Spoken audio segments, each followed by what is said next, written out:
দ্বিতীয় মন্ত্রিসভার বৈঠক কখন হবে এবং কোন কোন বিষয়ে আলোচনা হতে পারে বলে এখনো পর্যন্ত তোমার কাছে খবর?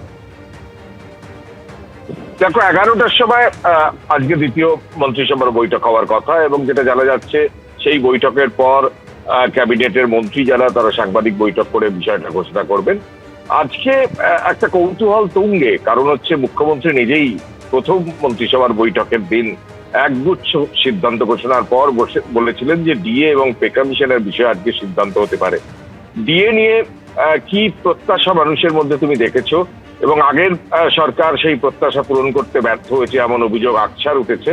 স্বাভাবিকভাবে সরকারি কর্মচারী, শিক্ষক, শিক্ষিকা, শিক্ষাকর্মী, পেনশনভুক্ত যারা আছেন, পেনশনভোগী, তারা প্রত্যেকে একটা অধীর আগ্রহে অপেক্ষা করছেন যে আজকে মন্ত্রিসভার বৈঠকের পর কি সিদ্ধান্ত নেয় সরকার।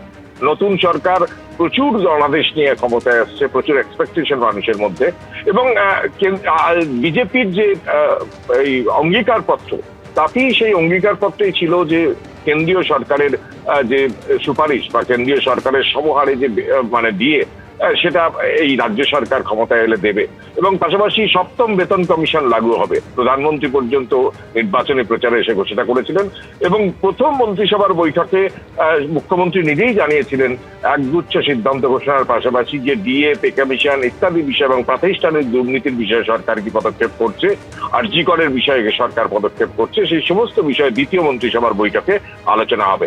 11টা নাগাদ নবান্নে সেই বৈঠক হওয়ার কথা, এবং সেই বৈঠকের পর সিদ্ধান্ত হবে যে কত % দিয়ে সরকারি কর্মচারীরা পাবেন, বা এই নতুন সরকার, বিজেপি সরকার, শুভেন্দু অধিকারী সরকার কত % দিয়ে সরকারি কর্মচারী বা অন্যান্যদের দেবেন, এবং সপ্তম বেতন কমিশনের ব্যাপারে কি সিদ্ধান্ত হবে।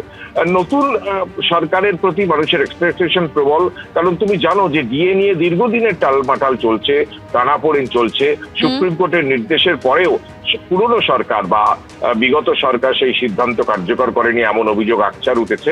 এমনকি নির্বাচন ঘোষণার কয়েক ঘন্টা আগে এই বিগত সরকার ডিএ নিয়ে সেই সিদ্ধান্ত ঘোষণার কথা বললেও কার্যক্ষেত্রে কিন্তু সেটা কার্যকরী হয়নি এবং মনোপুত হয়নি। অধিকাংশ সরকারি কর্মচারী সেটা অসন্তুষ্ট, এমনটাও প্রকাশ্যে এসছে। এই প্রেক্ষাপটে নতুন সরকার ডিএ নিয়ে কি সিদ্ধান্ত নেন, পে কমিশন নিয়ে কি সিদ্ধান্ত ঘোষণা করেন, বা প্রাতিষ্ঠানিক দুর্নীতির বিষয়ে কি সিদ্ধান্ত জানান, সেদিকে অবশ্যই নজর থাকবে। এবং সবচেয়ে বড় কথা, প্রচুর মানুষের এক্সপেকটেশন নিয়ে যে সরকার এসছে, প্রচুর জনাদেশ নিয়ে যে সরকার এসছে, সরকারি কর্মচারীরা করছেন যে শুভেন্দু অধিকারীর সরকার দ্বিতীয় মন্ত্রিসভার বৈঠকে কি সিদ্ধান্ত ঘোষণা করেন। ধন্যবাদ কৃষ্ণেন্দু।